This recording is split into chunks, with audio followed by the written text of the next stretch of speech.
شاہین سے میں ہوں سید شاہین عبداللہ۔ انویسٹیگیٹو جرنلزم کیا ہوتی ہے؟ صحافت میں صحافت کا وہ شعبہ جس میں آپ کسی خبر کی تحقیق کریں اور تحقیق کر کے جو حقائق ہیں ان پہ سے پردہ اٹھائیں، تو وہ انویسٹیگیٹو جرنلزم کہلاتی ہے۔ یعنی کوئی بھی خبر، اس کے پیچھے عوامل کیا ہیں، کیوں وہ خبر بنی یا وہ واقعہ کیوں ہوا۔ میں بحیثیت ایک انویسٹیگیٹو جرنلسٹ آج آپ کے سامنے کچھ بڑے انکشافات کرنا چاہتا ہوں KDA کراچی ڈیولپمنٹ اتھارٹی کے حوالے سے۔ دیکھیں، اہلیان کراچی کا جب آپ نے اکنامیکلی مرڈر کیا، ان کا قتل کیا، ان کی معاشی قتل کیا، تو ان کے اجداد کی اثاثوں پر بھی اب آپ کی نظر ہے۔ میں کچھ واقعات، کچھ چیزیں ببانگ دہل آپ کو بتانا چاہتا ہوں۔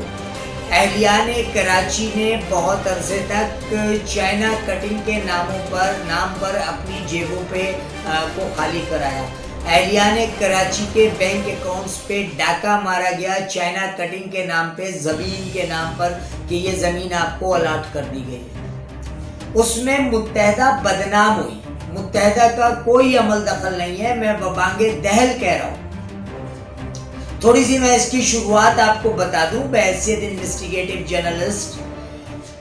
جب سندھ میں اردو اسپیکنگ کے خلاف ایک مسیکر ہوا، ایک قتل عام ہوا، اور سانحہ پکا قلعہ کے بعد اردو اسپیکنگ کمیونٹی کو انٹیریئر سندھ میں مارا پیٹا گیا، ان کے گھروں کو جلایا گیا، تو کراچی کے کچھ مقیر انڈسٹریلسٹ، کچھ مقیر حضرات، کچھ کراچی کے ایسے لوگ جو اکنامیکلی بڑے ساؤنڈ تھے، انہوں نے ایک پلان بنایا جس کے خالق جناب محسن صدیقی صاحب تھے، جو پاکلینڈ سیمنٹ کے مالک تھے۔ محسن صدیقی صاحب، حسین ہاشمی، اورینٹ ایڈورٹائزرز، اسی طرح کچھ بڑے انڈسٹریلسٹ، جس میں یہ آپ کے ڈینم کے مالک جو تھے وہ بھی شامل تھے۔ ان لوگوں نے مل کر کے ایک پروگرام ڈیولپ کیا، کراچی اور حیدرآباد کے درمیان میں ہزاروں ایکڑ زمین لی اور اس پہ انڈسٹریل زون نوری آباد بنایا، کہ یہ وہ زون ہے جہاں کراچی اور حیدرآباد سے، یہ اسپیشلی انٹیریئر سندھ سے لٹے پٹے جو اردو اسپیکنگ آئیں گے، ان کو یہاں جاب کے مواقع فراہم کیے جائیں گے۔ اچھا، اس کے بعد پھر یہ لسانی فسادات سندھ میں شروع ہو جاتے ہیں۔ ان لسانی فسادات میں کراچی کے مقیر حضرات نے نیشنل ہائی وے پر 160 ایکڑ زمین پرچیز کی روڈ کے کنارے، اور پرچیز کرنے کے بعد اس پہ انہوں نے ہر ایک کو، جس کے گھر کو جلایا گیا تھا انٹیریئر سندھ میں، اس کو 1.5 سے 2 لاکھ روپے دیے کہ یہاں مکان بناؤ، رہائش اختیار کرو۔ اچھا، یہ سلسلہ چلتا گیا۔ پھر 1992 میں آپریشن ہوا۔ آپریشن کے بعد ان کی جو تنظیمی ڈھانچہ تھا، جو سیٹ اپ تھا، وہ سارا کا سارا بگڑ گیا، ختم ہو گیا۔ اس آپریشن کے شروعات میں انتہا سے زیادہ تشدد آمیز بیانات دیے گئے کہ جی اردو اسپیکنگ جنا پور بنا رہے ہیں، یہ کر رہے ہیں، وہ کر رہے ہیں، وہ کر رہے ہیں۔ تو یہ انڈسٹریلسٹ، یہ جو اکنامسٹ تھے، یہ جو انڈسٹریلسٹ تھے، یہ پیچھے ہٹ گئے، اور پیچھے ہٹ کے وہ پروجیکٹ جو آباد کاری کا پروجیکٹ تھا، انٹیریئر سے آئے ہوئے اردو اسپیکنگ لوگوں کو آباد کرنے کا پروجیکٹ تھا، اس پروجیکٹ کو ختم کر دیا گیا، روک دیا گیا۔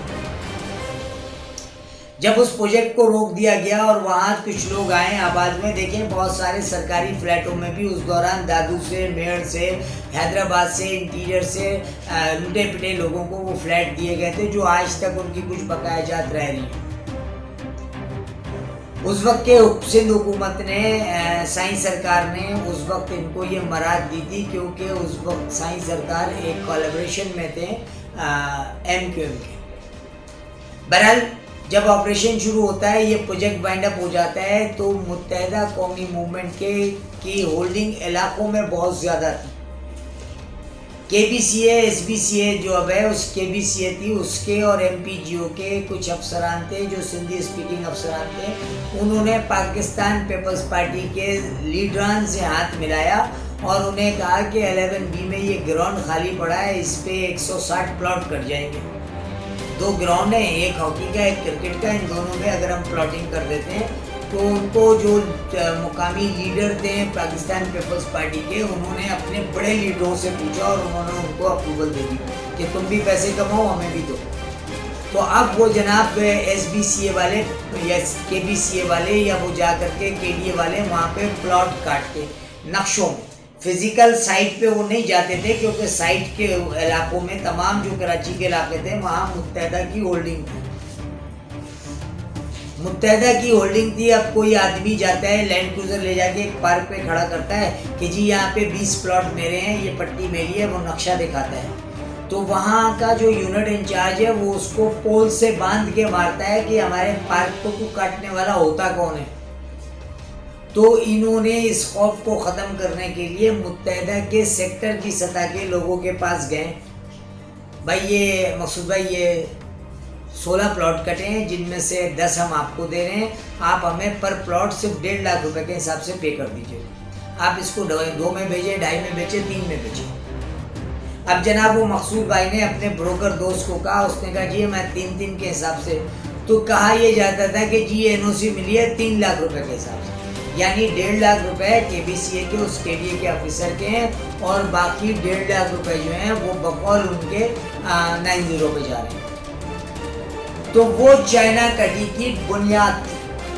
اب جب چائنا کٹنگ میں لوگوں نے، غریب عوام نے، ایک بیوہ نے، یتیم نے، مسکینوں نے اپنے مال متا، اپنی پونجی اکٹھا کر کے وہ پلاٹ خرید لیے اور اس کی جب سیل ڈیڈ کے لیے جاتے ہیں تو سٹی ڈسٹرکٹ گورنمنٹ نے ایک لیز دی، میٹروپولیٹن سسٹم نے، اور لیز دینے کے بعد اس لیز پہ اس کی موٹیشن بھی ہوئی، اس کا ٹرانسفر بھی ہوا، سب کچھ ہوا۔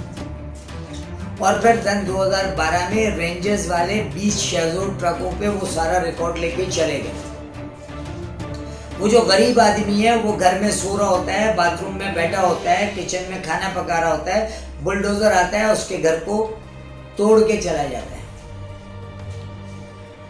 تو یہ چائنا کٹنگ میں وہ غریب الاٹی جو ہے نا وہ تو مظلوم ہے، اس کو تو جب وہ جا کے دیکھ رہا ہے کہ رجسٹرڈ کے پارٹ سیل ہو رہی ہے، سب لیز گورنمنٹ نے دی ہے یا لیز گورنمنٹ نے دی ہے، تو وہ ایک جاہل محنت کش مزدور جو ہے وہ مزید انویسٹیگیشن میں نہیں جائے گا، وہ خرید لے گا۔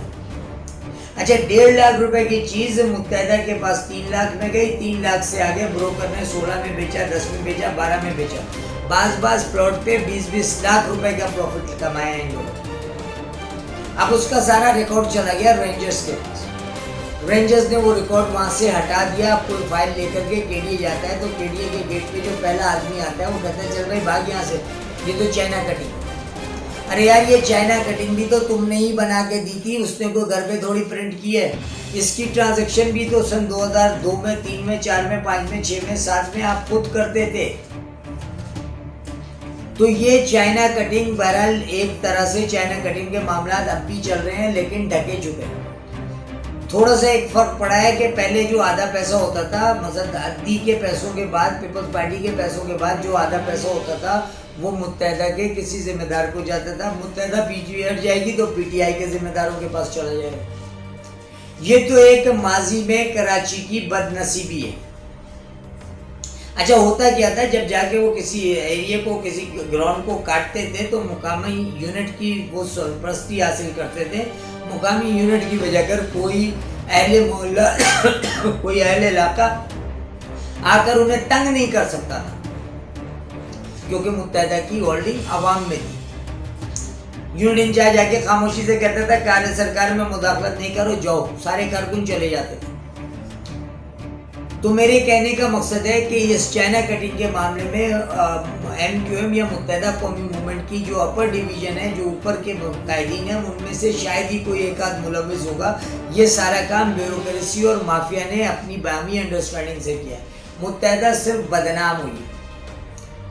اب اس سے بڑا بھی ایک اور مسئلہ سامنے آ گیا ہے۔ ایک ایم پی اے صاحب ہیں جن کا تعلق پی ٹی آئی سے ہے، گلستان جوہر میں ان کی سکونت ہے، اور ان کے ساتھ ہی ایک ایم این اے صاحب بھی تشریف رکھتے ہیں۔ ان دونوں حضرات نے کے ڈی اے کے ایک نان امپلائی مافیا کو اختیار دیا کہ ریکارڈ میں اپنا آدمی لگا دیں۔ انہوں نے ریکارڈ میں اس آدمی کو لگایا جو ماضی میں بہت بدنام تھا، لیکن اس کو پارٹی ایفیلیشن چھڑوا کر اس کو پی ٹی آئی میں داخل کر کے ریکارڈ انچارج لگوا دیا۔ اب ان کے جو مڈل مین ہیں وہ پورے شہر میں یہ گانا گاتے پھر رہے ہیں کہ جی آپ صرف بند مکان کا نمبر دے دو، ہم کاغذات نکال لیں گے، اس کے بعد اس مکان کا تالا توڑ کے کورٹ میں ایک پٹیشن دائر کر کے ہم وہاں رہائش اختیار کریں گے۔ تو اب جو انویسٹیگیٹو جرنلسٹ کی حیثیت سے میں انکشاف کرنا چاہ رہا ہوں، وہ یقیناً تمام پاکستانیوں کے رونگٹوں کو کھڑا کر دے گا۔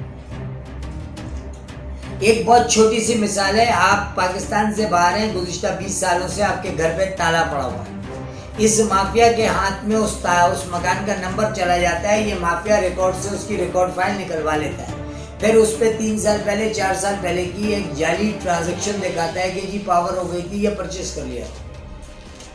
اس کے بعد وہ آپ سے پیمنٹ ڈھکار لیتا ہے، جب وہ پیسے لے لیتا ہے تو پھر آپ جب سائٹ پہ جاتے ہیں تو پتہ چلتا ہے کہ یہ تو ہمارے دادا کا الاٹڈ تھا اور ہم بیٹھے ہیں، کوئی مائی دلال کیسے آ سکتا ہے۔